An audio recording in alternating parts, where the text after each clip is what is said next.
This week we're looking at the electron. So we're stepping outside of the nucleus now into the electron cloud that surrounds the atom. And electrons are important because they have to do with the chemical reactivity. The nucleus is important because it focuses on the nuclear reactivity. So this week we are going to look first at how we summarize electrons and diagram them, and then we're going to talk about kind of some implications of electrons and electricity, and how we see different colors of light. So let's start with electron configurations. An electron configuration is a summary of the energy level, orbital shape, and number of electrons in an atom. So we're just going to say here that it is a summary of the electrons, specifically the number of them. But in part 1 of our example, you'll see our parts of an electron configuration are the energy level, the orbital shape, and the number of electrons within our summary of how many electrons there are. So our electron configuration follows a pattern on the periodic table according to the row. So you'll see here these row numbers: 1, 2, 3, 4, 5, 6, 7. So it'll follow a pattern with the row, and that represents the energy level. Sometimes we call the row the period, but since we haven't introduced those terms yet, I'm just going to call it the row. So that is our energy level. Then we have what we call the block.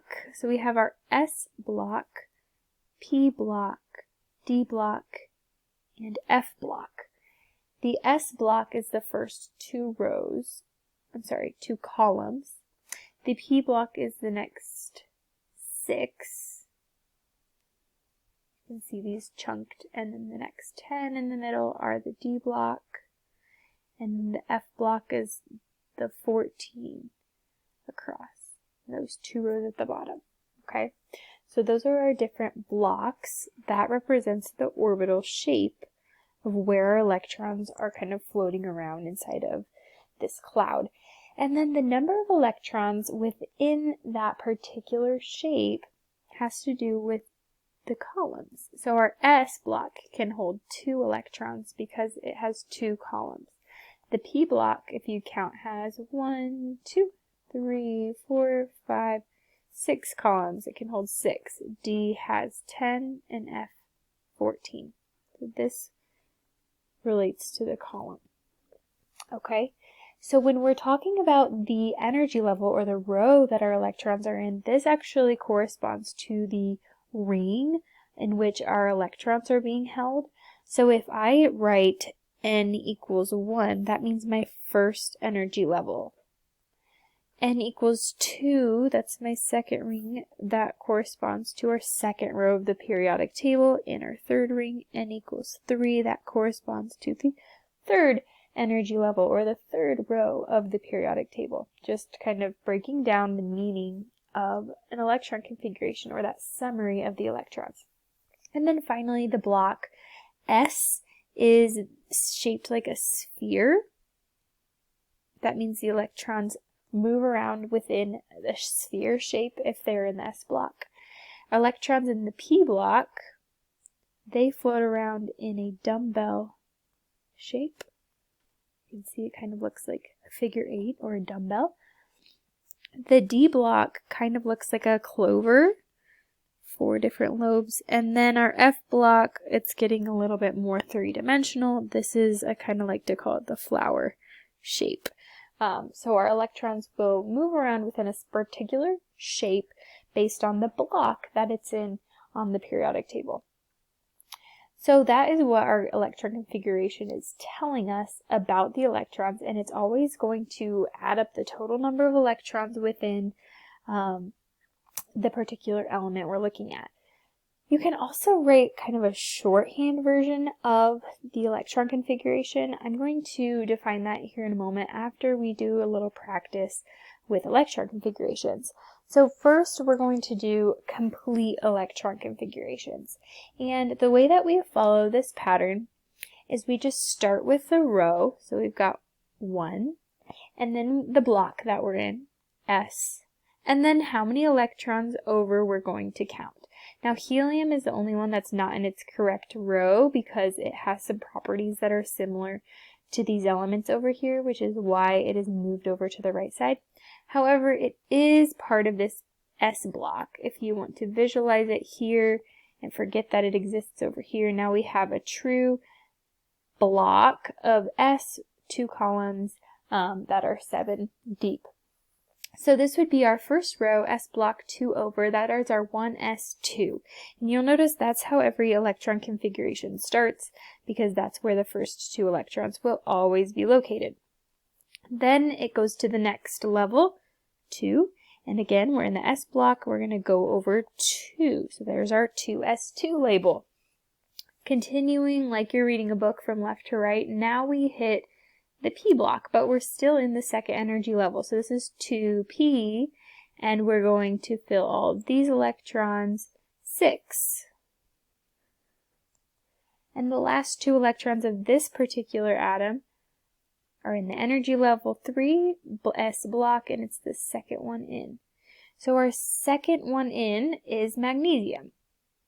This electron configuration is for the element magnesium because it has all of the electrons leading up to that element through the S block on the first level, the S block in the second level, the P block in the second level, and the S block in the third level.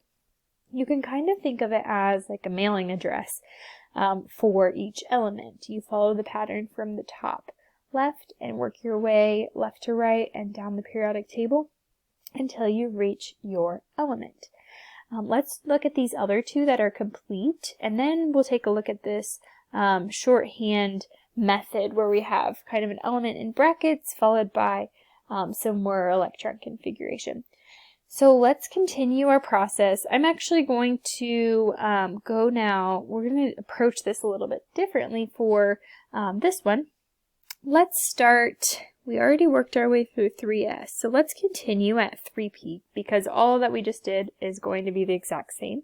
So let's continue at 3p, so that would be here, third level, p6, okay.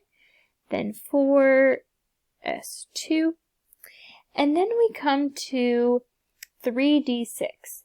Now I want you to notice this right here that I'm putting a box around. It says n minus 1, and that means when we get to the D block, its energy level is 1 less than its row number.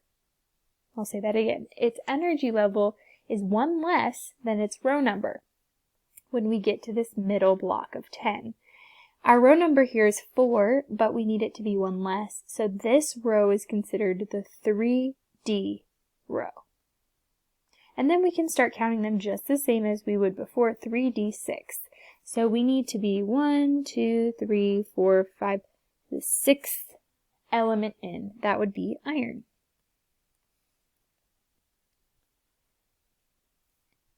Now let's continue on this last one. We're going to follow it all the way to 3d10 and then finish up 4p1. Notice it goes back to 4 because our p is just the row number. It does not have an n minus 1 or any change. It's the row number, so it goes back to 4p.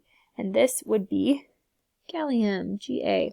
Okay, so again, think of these electron configurations sort of like a mailing address. It's telling you the location of that element based on its electrons. Now, this other way we can write an electron configuration is the shorthand method.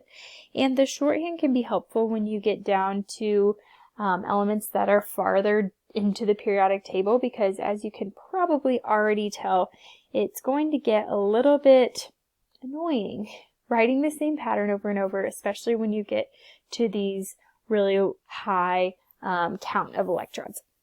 So there is this method called the shorthand method, and the way you do this, it begins with the element at the end of the previous row, and then you just continue the pattern. So you'll write in brackets the element at the end of the previous row,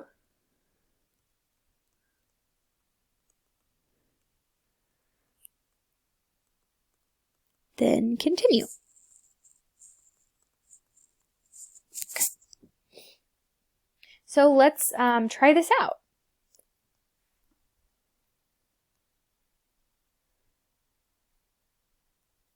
If we have an element written here, neon, so here's the end of the row for neon, then we're just going to continue our pattern until we reach 3p5. So 3s2, 3p, 1, 2, 3, 4, 5, chlorine. And see, it just helps us speed that process up a little bit, especially if we are writing this for chlorine. It's nicer to just start with that previous element at the end of the row and then continue the pattern. It saves us a little bit of work. Let's do the other two. Argon. If you want to try this on your own, you can pause it and then see if you got it right. Argon is here at the end of the row. We're going to continue our pattern. 4s1. Oh, that's just the first one in that fourth row. And lastly, krypton, start here and then continue until we get to 4d10. So 5s2, fifth row, 2 in the s block. 4d, remember that's because it's one less than the row number. 4d10, cd. So that's how we look at electron configurations and identify what element we're working with. Another way that you can double check yourself is to add up all of these little numbers, and that will tell you the total number of electrons. So for magnesium, 2 plus 2 plus 6 plus 2 is 12, and that will match the atomic number of the atom. That should be equal to the number of electrons in a neutral atom. So this is representing your number of electrons perfectly for magnesium, and that will be the case for all of these. We're going to continue and actually show these with a diagram in a part 2 video.